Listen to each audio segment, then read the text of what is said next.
इस वक्त आपको बता दें, संभल हिंसा पर योगी आदित्यनाथ का बड़ा बयान सामने आया है। संभल में जिस तरह से हिंसा हुई थी, संभल और बांग्लादेश की घटना एक जैसी है। योगी आदित्यनाथ ये कह रहे हैं क्या?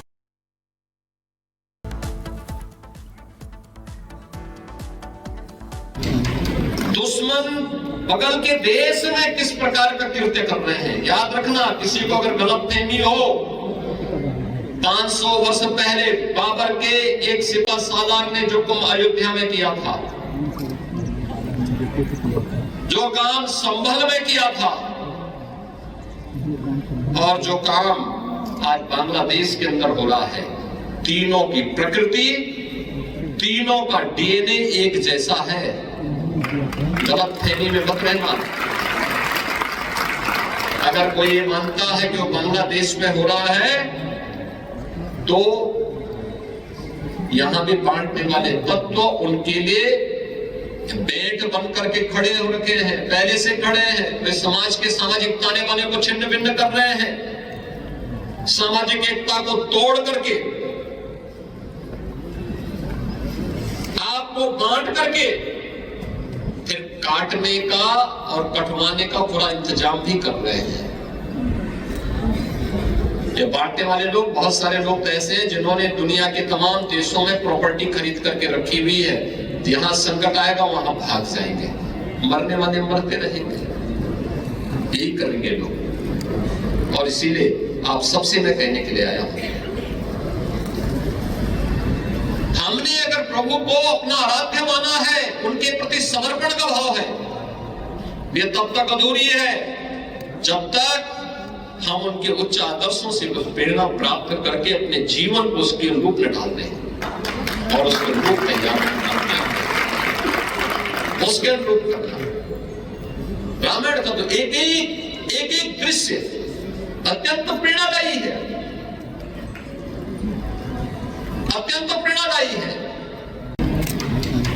दुश्मन बगल के देश में किस प्रकार का कृत्य कर रहे हैं, याद रखना। किसी को अगर गलतफहमी हो, 500 वर्ष पहले बाबर के एक सिपह सालार ने जो काम अयोध्या में किया था, जो काम संभल में किया था, और जो काम आज बांग्लादेश के अंदर हो रहा है, तीनों की प्रकृति, तीनों का डीएनए एक जैसा है। गलतफहमी में मत रहना। अगर कोई ये मानता है कि वो बांग्लादेश में हो रहा है, तो यहां भी बांटने वाले तत्व उनके लिए बेट बन करके खड़े हो रखे हैं, पहले से खड़े हैं। वे समाज के सामाजिक ताने बाने को छिन्न भिन्न कर रहे हैं, सामाजिक एकता को तोड़ करके, आपको बांट करके फिर काटने का और कटवाने का पूरा इंतजाम भी कर रहे हैं। ये बांटने वाले लोग, बहुत सारे लोग तो ऐसे हैं जिन्होंने दुनिया के तमाम देशों में प्रॉपर्टी खरीद करके रखी हुई है। जहां संकट आएगा वहां भाग जाएंगे, मरने वाले मरते रहेंगे, यही करेंगे लोग। और इसीलिए आप सबसे मैं कहने के लिए आया हूं, हमने अगर प्रभु को अपना आराध्य माना है, उनके प्रति समर्पण का भाव है, ये तब तक अधूरी है जब तक हम उनके उच्च आदर्शों से प्रेरणा प्राप्त करके अपने जीवन को उसके रूप में डाल दें और उसके रूप में उसके रूप करना। रामायण का तो एक दृश्य अत्यंत प्रेरणादायी है, अत्यंत प्रेरणादायी है। और योगी आदित्यनाथ साफ तौर पर उन्होंने कहा कि ये जो लोग शामिल हैं, इन सब का डीएनए एक है। जो बांग्लादेश में जैसी स्थितियां हुई वैसी संभल में हो गई थी। अनूप हमारे साथ लगातार जुड़े हुए हैं। अनूप, ये बहुत बड़ी बात कही है योगी आदित्यनाथ ने कि जो लोग शामिल हैं उनका डीएनए वैसा ही जैसा बांग्लादेश में जो लोग हरकत कर रहे हैं उनका। बिल्कुल श्वेता, योगी आदित्यनाथ ने ना सिर्फ सतर्क किया है हिंदुओं को या फिर लोगों को, बाकी ये भी बता दिया कि कौन ये लोग हैं। और जाहिर तौर पर जो कुछ संभल में हुआ है वो पूरी दुनिया देख चुकी है, किस तरह से हिंसा हुई, कैसे लोगों को मारा गया और कैसे पूरी तरह से प्लानिंग के साथ इस साजिश को अंजाम दिया गया। ठीक वही बात उन्होंने इतिहास से जोड़ दी और बाबर का जिक्र किया जाता है और एक आक्रांत शासक के रूप में जैसे बाबर ने क्या था, मंदिरों को तोड़ा, मस्जिद बना दिया, उसके बाद कैसे हिंदुओं को दबाया गया, ठीक वैसी स्थिति हर जगह हो रही है। जहां जहां ऐसे हिंसा हो रहे हैं प्रायोजित है, चाहे बांग्लादेश हो चाहे संभल हो, ये जोड़कर बताने की कोशिश बाबा योगी आदित्यनाथ ने की कि हाँ कैसे उस समय हुआ था और इस समय भी ठीक वैसा ही हो रहा है। कहीं ना कहीं आप समझिए श्वेता कि एक हिंदुओं को सतर्क करने की बात कही है कि ऐसा हो रहा है, आप संभल जाइए, और एक चेतावनी उन लोगों के खिलाफ जिन्होंने ऐसा किया है, क्योंकि एक्शन मोड में उत्तर प्रदेश सरकार है, लगातार उन लोगों पर सख्ती बरती जा रही है, तो उनके खिलाफ भी चेतावनी कि बाबर को रोकने वाला कोई नहीं था, लेकिन यहां कानून का राज है और कानून के तहत हर संभव कार्रवाई भी होगी। श्वेता, तो कानून के तहत सख्त से सख्त कार्रवाई होगी, ये सीधे तौर पर कह दिया है मुख्यमंत्री योगी आदित्यनाथ ने। और ये देखिए तस्वीर भी 24 तारीख की हम आपको दिखा रहे हैं, जहां पर इस तस्वीर में वो तमाम चेहरे देख लीजिए, ये वो तमाम चेहरे हैं जिन्होंने संभल में हिंसा की, माहौल खराब किया, और इन्हीं को सख्त इन्हीं से जुड़ा सख्त जो चेतावनी है वो मुख्यमंत्री योगी आदित्यनाथ ने दी है। दंगाइयों का डीएनए एक है, सीएम योगी आदित्यनाथ कहते हुए नजर आए। यहां तक कि उन्होंने बाबर का भी जिक्र किया और कहा कि बाबर ने किया वही संभल बांग्लादेश में हो रहा है। दोनों घटनाओं में शामिल लोगों का डीएनए एक है। बड़ी बातें मुख्यमंत्री योगी आदित्यनाथ ने कही हैं और अपने निर्देश जिस तरीके से उन्होंने पहले अधिकारियों को जारी किए, उससे उन्होंने अपना रवैया दिखा दिया कि वो दंगाइयों को लेकर कितने सख्त हैं। उन्होंने सीधे तौर पर यह दर्शा दिया कि उत्तर प्रदेश में वो किसी भी तरह का उपद्रव बर्दाश्त नहीं करेंगे। तो वही अब जिस तरीके से उन्होंने ये बयान दिया है, ये कहीं ना कहीं दर्शाता है सीएम की सजगता। इस बीच एक और बड़ी खबर आ रही है संभल हिंसा से जुड़ी, जहां पर 1 करोड़ की संपत्ति का नुकसान हुआ है। ये जानकारी निकलकर सामने आई है। दंगाइयों से ही इस नुकसान की वसूली की जाएगी। जारी किए जाएंगे पोस्टर। शुक्रवार की जुमे की नमाज के दौरान खास सतर्कता भी रहेगी। करोड़ों रुपए का नुकसान हिंसा के दौरान हुआ और जब अधिकारियों को निर्देश सीएम योगी आदित्यनाथ ने दिया था, तभी सीएम ने श्वेता ये साफ कर दिया था कि देखिए जो नुकसान हुआ है उस नुकसान की भरपाई कोई और नहीं बल्कि एक एक दंगाई ही करता हुआ नजर आएगा। उपद्रवियों को आइडेंटिफाई भी कर लिया गया है, कुछ लोगों को गिरफ्तार भी कर लिया गया है। और वो लोग जो सोच रहे थे कि उपद्रव मचा देंगे, भाग जाएंगे, फरार हो जाएंगे, ऐसा नहीं है। संपत्ति जो नुकसान हुआ है उसकी वसूली भी उन्हीं से की जाएगी। अनूप भी हमारे साथ लगातार जुड़े हुए हैं। अनूप, ये बड़ी बात है कि ऐसा नहीं है कि आप जाएंगे, हंगामा कर देंगे, उपद्रव मचा देंगे, भाग जाएंगे, अब वसूली भी की जाएगी। ये कहूं कि ये एक्शन दर्शाता है कि योगी आदित्यनाथ इस मामले पर कितने सख्त हैं और अब आगे एक बड़ा संदेश है कि वसूली होगी और इसको कोई नहीं रोक सकता।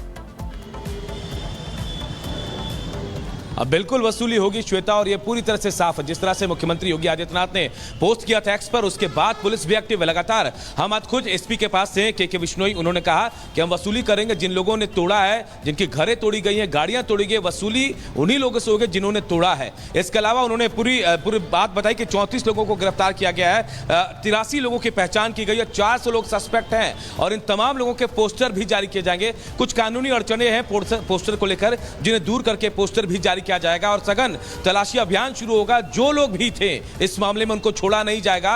ये पूरी तरह से पुलिस साफ तौर पर कह रही है कि जो एक्शन लेना है वो लिया जाएगा। और खुद हम उन घरों पर भी पहुंचे थे जिन पर आरोप लगे थे, वो घर वाले हाथ जोड़कर निवेदन कर रहे थे पुलिस वालों से कि हम पर कोई कार्रवाई ना की जाए। उस दिन जो माहौल था उस दिन हुआ, अब आगे ऐसा नहीं होगा। आप समझिए डर है, खौफ है, कानून का राज है, इसीलिए अब संभल पूरी तरह से संभला हुआ नजर आ रहा है।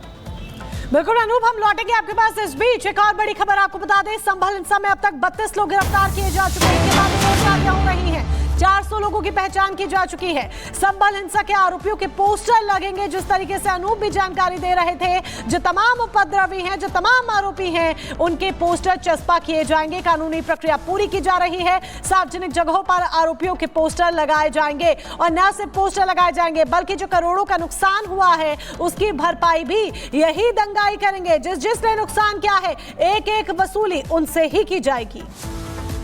और योगी आदित्यनाथ ने कहा क्या, ये आपको बता रहे हैं। बाबर ने जो किया वो संभल में हुआ है। संभल और बांग्लादेश की घटना एक जैसी है। दोनों घटनाओं में शामिल लोगों का डीएनए एक जैसा है। बाबर ने जो किया वो संभल और बांग्लादेश में हो रहा है। संभल और बांग्लादेश की घटना एक जैसी है। जो बयान योगी आदित्यनाथ ने आज दिया है वो आपको बता रहे हैं, जिसमें साफ तौर पे उन्होंने कहा है कि 1 करोड़ का नुकसान हुआ है, लेकिन वसूली उन्हीं उपद्रवियों से होगी जिन्होंने वहां पर उपद्रव किया। तो साफ तौर पे जो बांग्लादेश में जिस तरीके से हो रहा है, वहां पर जो तस्वीरें सामने आती हैं पत्थरबाजी की और हिंसा की, वही सिचुएशन, वही स्थितियां संभल में भी करने की कैसे कोशिश की जा रही है, जिसका जिक्र किया गया योगी आदित्यनाथ की ओर से।